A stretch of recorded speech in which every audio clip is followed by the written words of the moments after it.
नमस्कार, प्रदेश की अहम खबरें लेकर हाजिर है सुजस आवाज राजस्थान।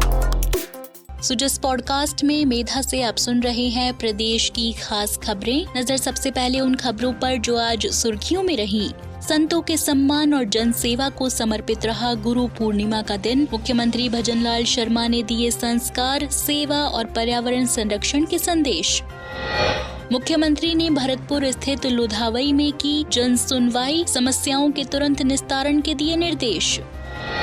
मुख्यमंत्री ने गुरु पूर्णिमा पर किया पूछरी का लोठा में श्रीनाथ जी मंदिर में अभिषेक, प्रदेशवासियों की सुख समृद्धि के लिए की कामना। और अब सुनिए खबरें विस्तार से। गुरु पूर्णिमा के पावन अवसर पर मुख्यमंत्री भजनलाल शर्मा ने डीग स्थित पूछरी का लोठा में श्रीनाथ जी मंदिर में सहपत्नी पूजा अर्चना की। उन्होंने श्रीनाथ जी का पंचामृत से अभिषेक कर प्रदेशवासियों की सुख समृद्धि और खुशहाली की मंगल कामना की। मंदिर परिसर में आयोजित कार्यक्रम के दौरान मुख्यमंत्री ने संत महात्माओं का गुरु पूजन कर आशीर्वाद प्राप्त किया और एक पेड़ माँ के नाम अभियान के तहत वृक्षारोपण कर पर्यावरण संरक्षण का संदेश भी दिया। मुख्यमंत्री ने पूछरी का लोठा स्थित मुकुट मुखारविंद पर श्री गिरिराज जी का दुग्ध अभिषेक कर प्रदेश की उन्नति और समृद्धि के लिए प्रार्थना की। इसके बाद श्री शर्मा भरतपुर जिले के सेवर स्थित लुधावई गांव के बड़ा हनुमान मंदिर पहुंचे, जहां उन्होंने सहपत्नी दर्शन कर आमजन की खुशहाली की कामना की। बड़ा हनुमान मंदिर में आयोजित गुरु वंदन कार्यक्रम में मुख्यमंत्री ने महंत श्री रामदास जी महाराज का सत्कार किया। उन्होंने श्रीफल, शॉल, मिठाई, गुरु वंदन संदेश और सम्मान राशि भेंट कर उनका आशीर्वाद लिया। इस दौरान मुख्यमंत्री ने श्रद्धालुओं के साथ मंदिर परिसर में बैठकर प्रसादी भी ग्रहण की। मुख्यमंत्री भजनलाल शर्मा बीते कई वर्षों से गुरु पूर्णिमा के अवसर पर पूछरी का लोठा पहुंचकर गुरुओं और साधु संतों का आशीर्वाद लेते आ रहे हैं। उनके निर्देश पर इस दिन को प्रदेश में संत महात्माओं के सम्मान, श्रद्धा और कृतज्ञता प्रकट करने के रूप में मनाया जा रहा है। गुरु पूजन कार्यक्रम से पहले मुख्यमंत्री ने बड़ा हनुमान मंदिर परिसर के समीप जन सुनवाई कर आमजन की परिवेदनाएं सुनी और संबंधित अधिकारियों को समस्याओं के तुरंत निस्तारण के निर्देश दिए। इस अवसर पर गृह राज्य मंत्री जवाहर सिंह बेढ़म सहित अनेक जनप्रतिनिधि और प्रशासनिक अधिकारी मौजूद रहे। इससे पहले मुख्यमंत्री भजनलाल शर्मा ने कल मुडिया पूर्णिमा मेले के अवसर पर डीग जिले के पूछरी का लोठा स्थित श्रीनाथ जी मंदिर में सहपत्नी दर्शन कर पूजा अर्चना की और प्रदेश की समृद्धि के लिए कामना की। मुख्यमंत्री श्री शर्मा ने इससे पहले सप्तकोसी गोवर्धन परिक्रमा मार्ग पर परिक्रमा कर रहे श्रद्धालुओं से भी आत्मीय संवाद किया। उन्होंने पूछरी में स्थित प्याऊ पर जल सेवा की और भंडारे में प्रसादी का भी वितरण किया। साथ ही उन्होंने श्रद्धालुओं के लिए बने विश्राम स्थलों की व्यवस्थाओं का अवलोकन कर जरूरी दिशा निर्देश भी दिए। मुख्यमंत्री ने कहा कि वे पिछले 25 वर्षों से लगातार मुडिया पूर्णिमा पर गिरिराज जी दर्शन के लिए आते रहे हैं। पूछरी में उनके सेवा स्थल के माध्यम से प्रति वर्ष शीतल जल और प्रसादी का वितरण किया जाता है, जो सेवा और आस्था का प्रतीक है। श्रीनाथ जी मंदिर परिसर में मीडिया से बातचीत में मुख्यमंत्री श्री शर्मा ने कहा कि गुरु व्यक्ति के जीवन में अंधकार से प्रकाश की ओर ले जाने वाले पथ प्रदर्शक होते हैं। उन्होंने भगवान श्री कृष्ण की क्रीड़ा स्थली गोवर्धन के महत्व को रेखांकित करते हुए कहा कि यह क्षेत्र आस्था, संस्कृति और विरासत का संगम है। मुख्यमंत्री ने कहा कि प्रधानमंत्री नरेंद्र मोदी के नेतृत्व में केंद्र और राज्य की डबल इंजन सरकार न केवल विकास को गति दे रही है, बल्कि धार्मिक स्थलों और मंदिरों के संरक्षण के साथ विकास को भी प्राथमिकता दे रही है। इस अवसर पर गृह राज्य मंत्री जवाहर सिंह बेढ़म, राजस्थान धरोहर प्राधिकरण अध्यक्ष ओंकार सिंह लखावत सहित अन्य अधिकारीगण और श्रद्धालु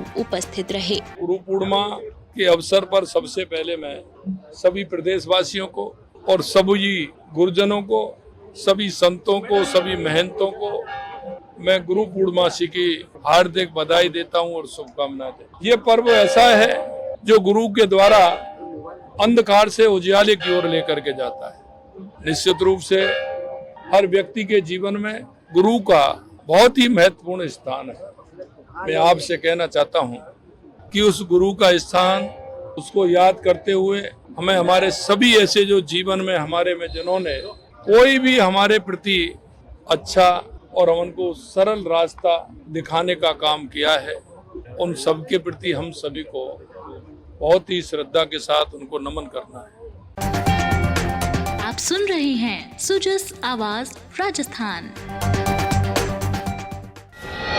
मुख्य सचिव सुधांश पंत ने कहा कि सिंगल यूज प्लास्टिक पर्यावरण के लिए बेहद घातक है। इससे जन स्वास्थ्य, जलवायु और जैव विविधता पर गंभीर प्रभाव पड़ रहा है। उन्होंने प्रतिबंधित प्लास्टिक उत्पादों के निर्माण, भंडारण और विक्रय में संलिप्त कारखानों और व्यापारियों के विरुद्ध नियमानुसार सख्त कार्रवाई करने के निर्देश दिए। श्री पंत आज शासन सचिवालय में सिंगल यूज प्लास्टिक रोकथाम टास्क फोर्स की बैठक की अध्यक्षता कर रहे थे। उन्होंने निर्देश दिए कि अंतर राज्यीय परिवहन के माध्यम से हो रही सिंगल यूज प्लास्टिक की आपूर्ति पर रोक लगाने के लिए परिवहन और वाणिज्य कर विभाग समन्वित रणनीति तैयार करें। उन्होंने संबंधित विभागों से इस दिशा में गंभीरता और संवेदनशीलता के साथ काम करने के निर्देश दिए। उन्होंने सूचना एवं जनसंपर्क विभाग को निर्देशित किया कि सोशल मीडिया, विज्ञापन, विशेष लेखों, सफलता कहानियों और समाचारों के माध्यम से आमजन को सिंगल यूज प्लास्टिक के दुष्प्रभावों के प्रति जागरूक किया जाए। इसके स्थान पर कपड़े, जूट और अन्य पर्यावरण हितैषी विकल्पों को अपनाने के लिए जनसंपर्क अभियान भी चलाए जाएं। श्री पंत ने शिक्षा विभाग को भी निर्देशित किया कि विद्यालयों में प्रार्थना सभाओं, पाठ्यक्रमों और खेल गतिविधियों के माध्यम से छात्रों में इस विषय को लेकर जागरूकता उत्पन्न की जाए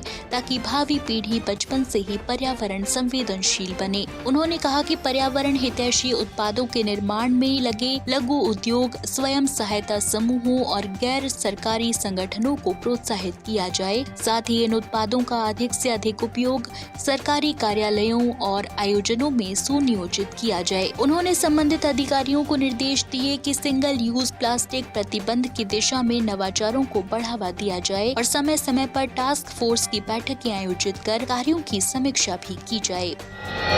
राज्य के खाद्य एवं नागरिक आपूर्ति मंत्री सुमित गोदारा ने बुधवार को मंत्रालय भवन में आयोजित प्रेस वार्ता में कहा कि मुख्यमंत्री भजनलाल शर्मा के नेतृत्व और मार्गदर्शन में राज्य सरकार कोई भी पात्र वंचित न रहे के संकल्प के साथ खाद्य सुरक्षा का लाभ सुनिश्चित कर रही है। उन्होंने बताया कि प्रदेश में NFSA राष्ट्रीय खाद्य सुरक्षा अधिनियम के तहत लाभार्थियों की सीलिंग 4,46,00,000 है, जो पहले ही पूर्ण हो चुकी थी। ऐसे में नए पात्र लाभार्थियों को जोड़ना संभव नहीं था। इसी उद्देश्य से अपात्रों को हटाने और पात्र वंचितों को जोड़ने के लिए गिव अप अभियान 1 नवंबर 2023 से प्रारंभ किया गया। श्री गोदारा ने बताया कि इस अभियान को पूरे प्रदेश में सामाजिक न्याय के एक मजबूत अभियान के रूप में देखा जा रहा है। अब तक 23 लाख सक्षम लाभार्थियों ने स्वेच्छा से खाद्य सुरक्षा योजना से नाम हटवाया है, जिनमें से अकेले जयपुर जिले में लगभग 2 लाख अपात्र शामिल हैं। उन्होंने कहा कि आमजन से मिले सहयोग के कारण यह अभियान अब जन आंदोलन का रूप ले चुका है। खाद्य मंत्री ने बताया कि राज्य में करीब 27 लाख लाभार्थियों ने eKYC नहीं करवाई, जिसके चलते उनका नाम स्वचालित रूप से खाद्य सुरक्षा सूची से हट गया है। इससे सूची में नए पात्रों को स्थान देने का रास्ता खुला है। 26 जनवरी 2025 को खाद्य सुरक्षा पोर्टल के फिर से शुरू होने के बाद अब तक लगभग 51 लाख नए लाभार्थी योजना से जोड़े जा चुके हैं। इन लाभार्थियों को खाद्य सुरक्षा के साथ साथ मुख्यमंत्री रसोई गैस सब्सिडी योजना के तहत 450 रुपए में गैस सिलेंडर, मुख्यमंत्री आयुष्मान दुर्घटना बीमा योजना के तहत 5 लाख का बीमा और मुख्यमंत्री आयुष्मान आरोग्य योजना के तहत निःशुल्क चिकित्सा का लाभ भी दिया जा रहा है।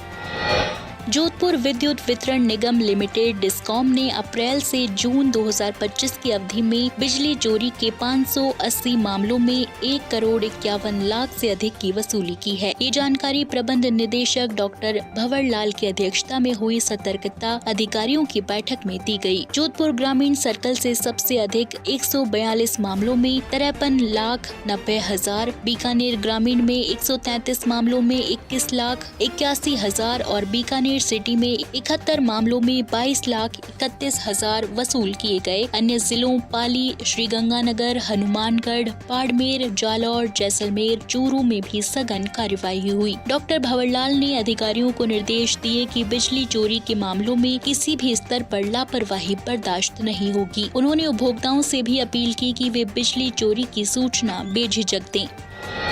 तो आज के सुजस पॉडकास्ट में इतना ही। मेधा को दीजिए इजाजत, कल फिर होगी आपसे मुलाकात। तब तक बने रहिए सुजस आवाज पॉडकास्ट के साथ।